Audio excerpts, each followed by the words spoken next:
So if you haven't heard by now, there's a TV show that's been out for a while called 60 Days In. It's been out for, there's at least 7, I think they're on season 7 or 8 coming up. But the reason why I'm talking about this, and if you don't know what 60 Days In as well, it's a show where contestants go in to a prison and they go in for 60 days to give the officers and inform them what can be improved on, what is going on in the jails, how to improve them. But in my own opinion, it's more, I believe it's real, but there's an entertainment aspect to it. However, that does not exclude the chances of getting hurt and being in a prison for, once again, 60 days. So I know we all, or most of us probably like the show. I watch it, but let's discuss the potential implications or the idea of what could potentially happen to somebody who's in there for 60 days and potentially develop PTSD, or even a inmate, a legit inmate or prisoner, or if this is county, whatever it is, 60 days in is county. Let's talk about what can develop with this, which once again is Post Incarceration Syndrome, as well as PTSD. So we'll look at it from both scopes. So first, let's discuss Post Incarceration Syndrome. So Post Incarceration Syndrome, according to Steps to Recovery, is, which I'll put right now, is a mental disorder that affects people who are currently incarcerated or were released from prison recently. All individuals who have been in prison are at risk for this disorder, but those who have experienced trauma during their prison sentence may be more likely to develop the syndrome and have more intense side effects. So the key to this is, in my opinion, to post incarceration syndrome, a lot of times I think the length of stay obviously has a say in developing this. However, too, with even something like 60 days in, if you have a history of some sort of trauma or PTSD, so for example, if you've been a veteran or you already have a mental disorder that's not managed, going and doing this, doing 60 days in, could develop post-incarceration syndrome. But I will say as well that, once again, for somebody who's been in prison for a longer sentence, which I think for everyone it's different, but the longer you're in prison, let's say you're in prison for 12 years, you definitely have a higher chance of developing this, but also developing PTSD, which is huge. So what I would ask is, why would 60 days in, once again, be even encouraging this? And I'm not saying anything bad about it, but I really do think that there could be potential issues down the line. For example, there was one participant, I don't want to say because I don't want to get in trouble by YouTube, but that ended up ending their life. Rest him. And he did, I believe, 120 days in instead of the 60. And he did as well. I mean, he was going through something, but he could, depending on his past and whatnot, some of these contestants who are going in are people who've been to prison prior to it as well, who are doing this now. I don't see why they would. I understand from the point of, if you've been to prison before, having them as a contestant, I get that. But I just think down the road from that, there could be so many triggers of things, because if you, once again, you've been in prison, high chance you've been through some sort of trauma, and just being away from society for so long, having all this excess stimulus, once you leave and then you're going back in, I think it can create a vicious cycle, which unfortunately I do think that, and this is one thing that I'll say that can be sad, is that's why you hear of people when they leave prison not being able to control their emotions properly.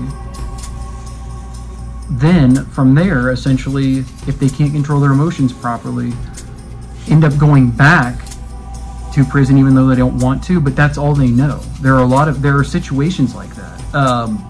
So, I mean, in particular, I mean, if you were a kid and you've been in prison for 20 plus years to an adult, you're missing those vital child and teenage years. Because somebody who's going to even juvenile, or has been in the system since they're even 12, 13 above until they get out at 30 even. Those are some vital years. And I mean, I know they have programs for GEDs and stuff, but in my opinion, it's a lot of prisons need improvement. Let's face it. Let's just face that. So that's what I'll say about 60 Days In. And also real quick, I just wanted to briefly bring up that once again, PTSD and Post Incarceration Syndrome they go together. In particular, if you have a history of trauma and you potentially go in as a 60 Days In contestant, the potential problems it could cause long term, as well as somebody who's been in prison, probably been through trauma. Let's see how long have they been in prison prior, and then they go back in developing this, or even when they've been out of prison, if they're a contestant and have been in prison before and now they're currently out, then they're going to be in the show, doing a mental health evaluation on them in particular, because we don't know the extent of this. And I know once again it's entertainment and just to show you don't want to go to prison or county, but I think they should really, I know they do a reflection on the show at the end, but I really think going forward, evaluating these people's mental health before going in particular, if you're somebody who's been through trauma, whether you've been through prison or not, or in particular, in my opinion, a huge red flag is if you've been in prison prior and then you want to be a contestant on this, look, all power to you, but I honestly think if you've been to prison, then you want to go back in like that, I think the chances of something devastating happening down the line are a lot higher, in my opinion, even though you want to go back and revisit it and think you can help out that county jail for, once again, what's going on, how can I improve it, the intel, whatnot. But, you know, I like the show, don't get me wrong. I know I'm playing both sides, the devil's advocate on this, but, and I'm going to watch next season, which I think it's coming out soon. I've seen a lot of previews and stuff for it, but really just evaluating when you're watching the show, looking at, and I know it's entertainment, but really not even just watching the way they're speaking to you, some of these contestants and prisoners for that reason. Once again, spoke on this earlier. This is where I'm saying it's real. There have been contestants who've been hit, or people who've been in it who've been hit, and I know everyone goes, oh, entertainment. No, that was real. Like Ricky, how he hit that guy, and how he's been in multiple fights, and having mental illness.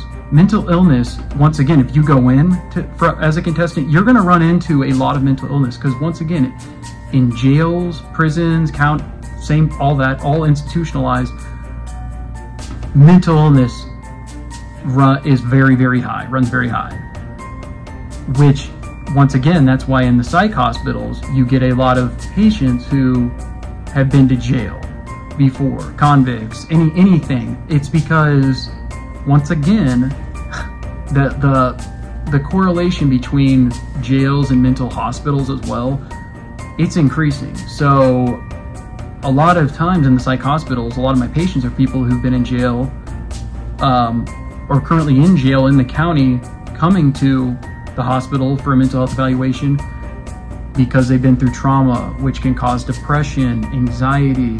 And when I say depression, anxiety, I don't say it like, it's just depression or anxiety. No, I'm saying like depression where it's suicidal ideation, things of that, or potentially trying to take their own lives.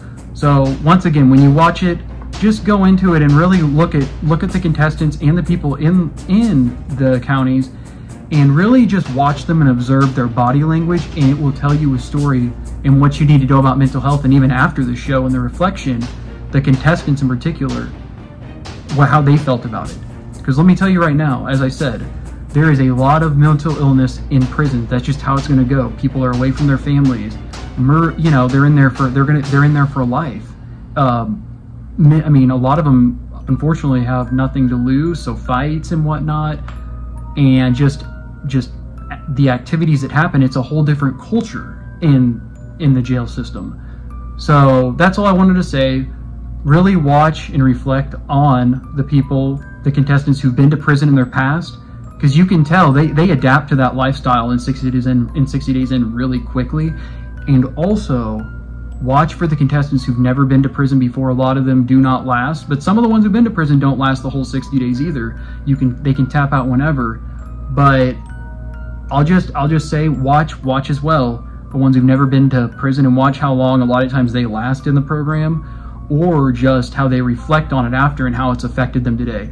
This is your daily dose of mental health. I know it was kind of another random video, but it was a follow-up video to just a show I like to watch, 60 Days In.